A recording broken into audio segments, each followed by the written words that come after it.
വേഗം വാ മാളൂന്ന് പോവാം. നിന്നോട് ഞാൻ പറഞ്ഞിട്ടുണ്ട് എന്റെ കൂടെ ഇങ്ങനെ പുട്ടടിച്ച് വരണ്ടാന്ന്.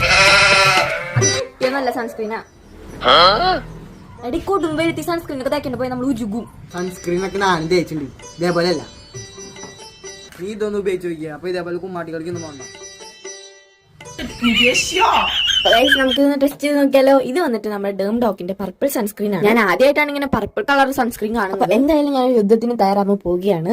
അപ്പൊ ഞാൻ എന്റെ ഫേസ് ഇങ്ങനെ രണ്ടായി ഡിവൈഡ് ചെയ്യുന്നു. എന്റെ ഉള്ള സൺസ്ക്രീൻ ഞാൻ ഒരു ഭാഗത്ത് അപ്ലൈ ചെയ്ത് കൊടുക്കാണ് നല്ലപോലെ. അപ്പൊ ഞാൻ ഒരു ബ്ലെൻഡ് ചെയ്യുന്ന നിങ്ങൾക്ക് കാണാൻ പറ്റും. നല്ല വൈറ്റ് കാസ്റ്റ് ഉണ്ട്. എന്നാൽ പിന്നെ നമ്മുടെ അച്ഛൻ തന്ന സംഭവം നമുക്ക് ട്രൈ ചെയ്ത് നോക്കാം. അതും നല്ല രീതിയിലെടുത്ത് ഞാൻ ഒരു സൈഡിൽ അപ്ലൈ ചെയ്ത് കൊടുക്കാണ്. എനിക്ക് നല്ലപോലെ ഇഷ്ടപ്പെട്ടു. കാരണം നമ്മൾ ഇത് ബ്ലെൻഡ് ചെയ്യുമ്പോൾ ഒട്ടും വൈറ്റ് കാസ്റ്റ് കാണാനില്ല. അത് മാത്രമല്ല നല്ലൊരു ഫിനിഷിംഗ് ഗ്ലോ നമ്മുടെ ഫേസിന് തോന്നും. നമ്മുടെ ഇന്ത്യൻ സ്കിൻ ടോണിന് ചേരുന്ന അടിപൊളി പ്രൊഡക്റ്റ് ആണ്. അതായത് ഇതിൽ 4% നയാസിനമൈഡ് പ്ലസ് SPF 50 ഉണ്ട്. മെൻസിനും വുമൻസിനും ഒരുപോലെ തന്നെ യൂസ് ചെയ്യാം. അത് മാത്രമല്ല അത് ഡെർമറ്റോളജിക്കലി ടെസ്റ്റഡ് ആണ്. പ്രൊഡക്റ്റ് ഞാൻ ടാഗ് ചെയ്ത് കൊടുത്തിട്ടുണ്ട്. അപ്പൊ ചെക്ക് ചെയ്ത് നോക്കാം. അച്ഛന് ഫുട്ബോൾ മാച്ച് കണ്ടിട്ട് വരാം. ബൈ.